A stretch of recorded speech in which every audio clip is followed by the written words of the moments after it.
One of the longest-running African-American newspapers in the country celebrates a 50-year landmark. I'm Ferman Patterson, and Washington Full Circle starts right now.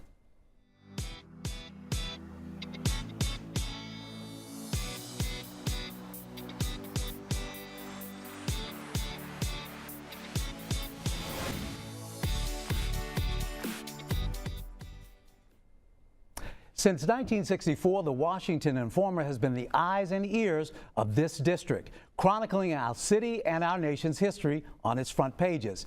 Take a look as a Washington institution celebrates 50 years. They say a photo speaks 1,000 words, and the photos that the veteran photographers have captured over the years for the Washington Informer newspaper speaks volumes. I would love to acknowledge Roy Lewis. A lot of people see us all the time, but they don't know, in some cases don't know our names. They can't associate our names with the photos. But by this event, you not only do you see our names, but you see some of our impressions of our work. And this exhibit is an expanding exhibit, right? So that this is just the beginning. This is such an important occasion because the Washington Informer has told our stories for 50 years. At a time when nobody else was telling our stories, and if they were telling our stories, they were always negative. And I think that's what's so special about this paper is that it talks about the positive things that are going on in our community. As part of the paper's 50th anniversary celebration, the newspaper held a photo exhibit that celebrated its photographers and their iconic photos at Gallery O on 8th Street. The Washington Informer is celebrating 50 years. 50 years of being a small business.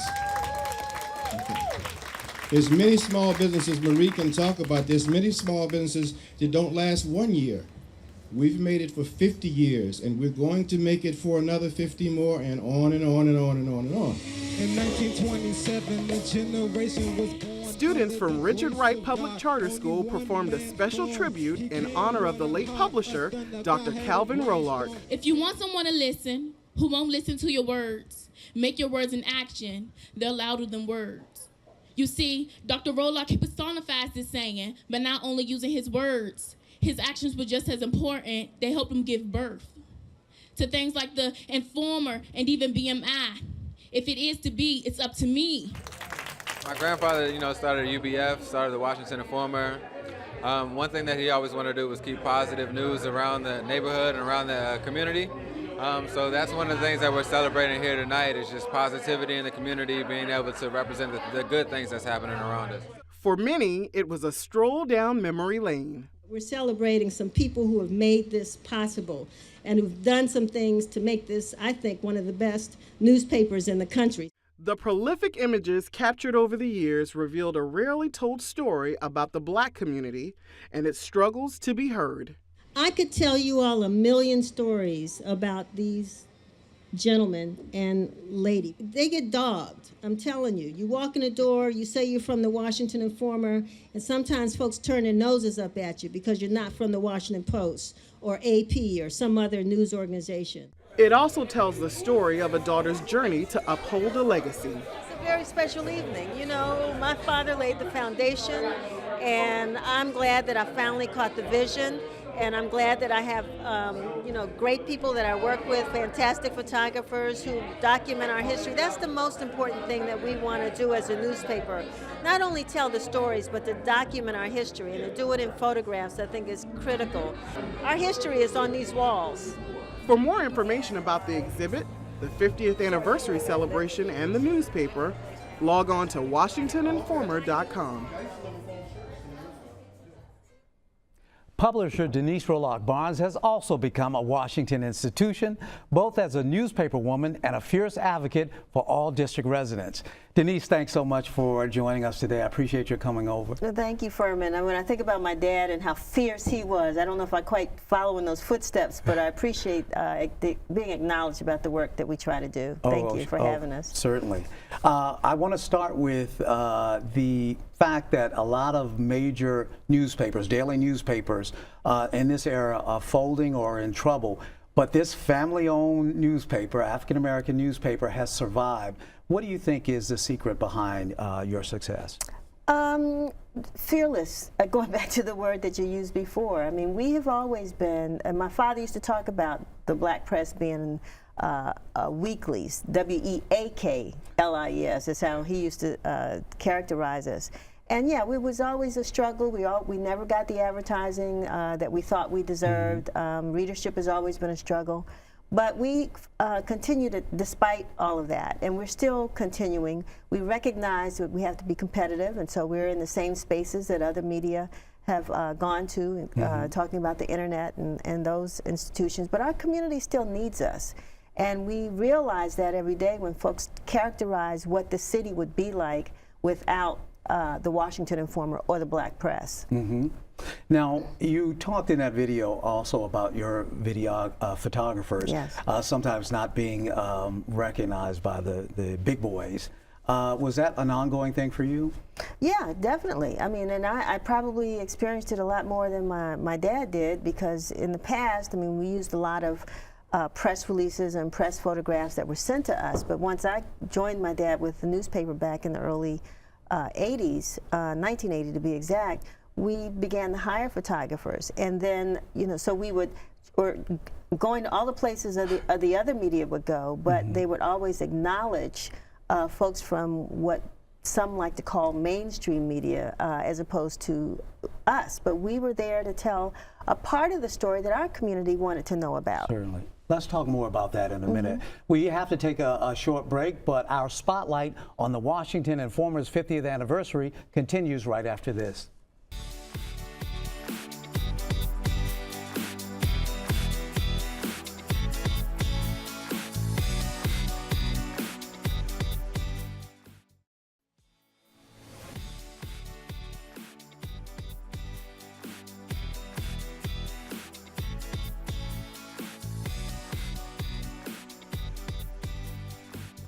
Welcome back. I'm Ferman Patterson here with Washington Informer publisher Denise Rolark Barnes as her newspaper celebrates its 50th anniversary.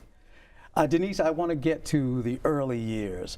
Now, originally you weren't interested in taking over the newspaper or going into journalism. You were considering law. Exactly. Well, you know, when you grow up in the family business, it's usually the last thing that you want to do. And I joke a lot about, you know, even Deborah Simmons, who may be joining us later, we talked about the Mayor's Youth Leadership Program, I mean the Mayor's Summer Jobs Program that Marion Barry created. Well, I mean, like all of my friends, I wanted to go sign up, get a summer job. My father told me, you have a job. And while I may have been making $10, $15, $20 a week, you know, yeah, this was my summer job. And so I just couldn't wait until the day when I finished college that I could go on and follow really in the footsteps of my stepmother, who had exposed me to law. She was very active in the National Bar Association, you know, an attorney herself, and her lifestyle intrigued me, the kind of work that she did. And so that was my plan. I was not coming back to the Washington Informer. As a matter of fact, when I went off to college, the first college I applied to was the University of Hawaii. Oh, I really? wanted to get that far away from Washington and from the newspaper, right? But then I realized I couldn't get home for Thanksgiving, so I ended up down the road at Hampton Institute, and then eventually changed my major back to mass media, came to Howard, majored in journalism, worked for the Hilltop, went to law school, editor of the law school newspaper, The Barrister, and as soon as I got out, where was I? With my dad at the Washington Informer. That made me think of a story I think I read about you and about Thurgood Marshall and the transcript of the speech. Tell us about that, because that's fascinating to me. No, you know, I was editor of the newspaper, and everybody, you know, we were all law students, so we didn't really have too many journalists there. But Thurgood Marshall was coming. We were going to dedicate the Moot Courtroom and name it after him. The dean had invited him, Dean Duncan.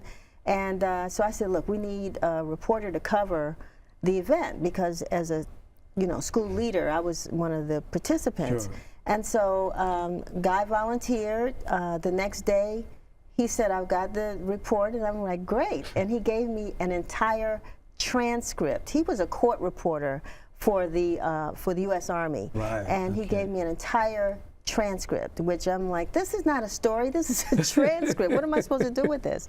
But then I thought about it, and I said, you know, I'm editor of the newspaper. I determine how this goes. And so we ran Justice Marshall's speech in the paper. And the very next day, Dean Duncan was getting calls from around the world asking him for copies of Thurgood Justice Marshall's speech. He didn't write a speech. He did it, you know, sort of extemporaneously. Right. So we were the only one that had it.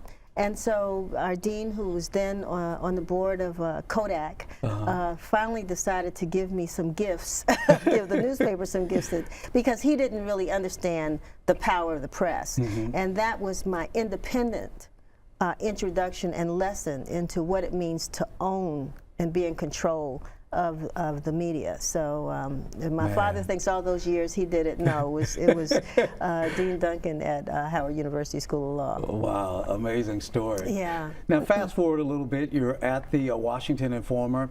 You're not only doing news, but you're also heavily involved in the community through charities, through the Spelling Bee. But tell us about the charitable side of the newspaper. Well, my dad started Washington Informer Charities right before he died in 1994.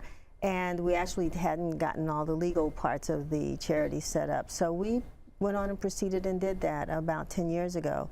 And so now the charities not only sponsors the Washington Informer Spelling Bee, we've also introduced an annual, which will this year in 2015 will be our 5th annual African American Heritage Tour.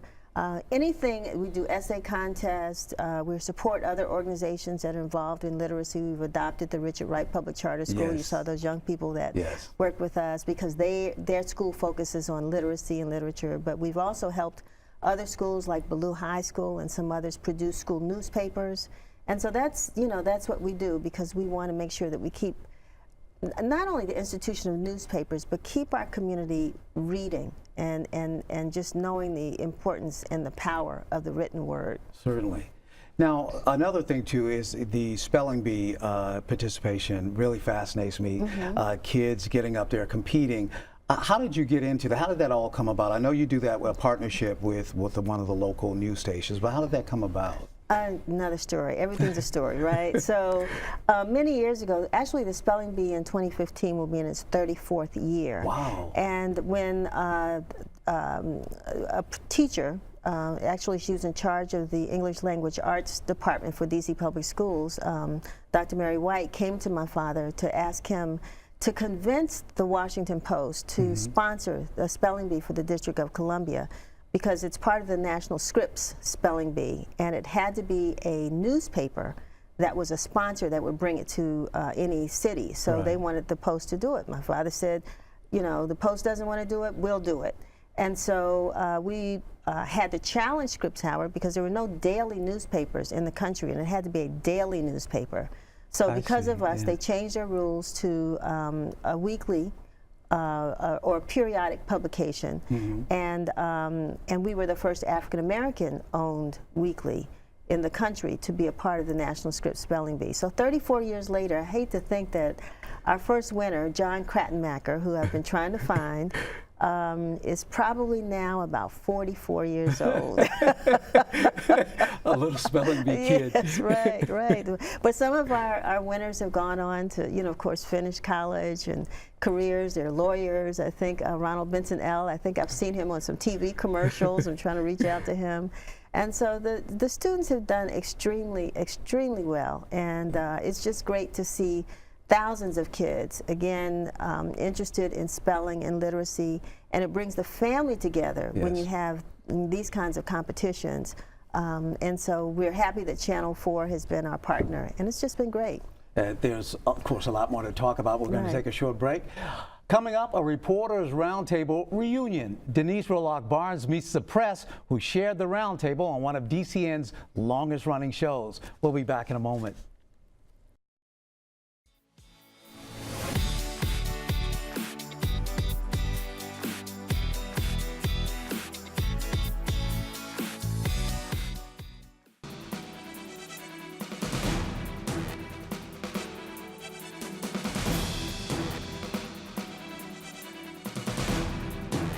I'm your host, Denise Rolark Barnes, publisher of the Washington Informer.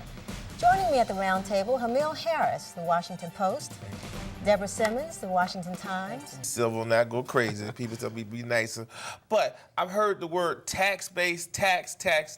My question is this: why is it in this town, when we want to generate new money in this town, we talk about raising the tax base, which I guess, but why don't, maybe I'm being stupid, but when am I going to hear about more corporations coming to the table and building entities and providing more jobs that will expand the tax base? Let me finish my point. Because that's, to me, where the new money is going to come. That's a fair question, but the problem, Price zones, it's everything. Right. Well, yeah, and they do. Everybody. Denise Rolark Barnes and Deborah Simmons of the Washington Times, two respected journalists with newsprint in their veins and a real passion for this city. Today, a mini reunion of Reporters Roundtable crew in honor of Washington Informer's 50th anniversary. Hello, Deborah. Thanks for joining us for our little reunion. Oh, yeah. Many. I love it. For the ink pen. I know. She would never do a That's show right, without an ink pen That in was her my hand. crutch. Yes, that was my crutch. We should have had a gold ink pen for you. So what do you think of this 50th anniversary tradition? I've got, it's in my heart two different ways. One, because Denise's dad, Calvin Rolark, was a mentor of mine. So there's that way. And I knew the family personally as well, including her mom. So there's that. And then there's this growing up in this city and watching how much it's changed. I mean, there was no BET, let alone DCN. There was the Afro-American newspapers and the Chicago Defender, the Pittsburgh Courier and that, but Washington Informer was ours and our first. And so much of Black America got its news from Jet Magazine. The Ebony was around, but the old saying, if it ain't in Jet, it ain't true. So we actually embraced the Washington Informer because it was giving the good, the bad, and a different perspective. And it's encouraging to know that Denise, as publisher now, gives you the voices of everybody from Askia Muhammad to, I can't remember my girlfriend's name, who we were on the show with a couple of times. Julianne Malveaux. Julianne Malveaux, Hazel. Trice Edney, right. All of our writers, the voices, the different perspectives of what, and religious and inspirational as well, because we need those too, of what's going on, not just in DC, but what's going on nationally and globally as well. And you can't, you get those perspectives, even from my newspaper, the Washington Times. Sure, you get a global perspective, and from some other mainstream newspapers.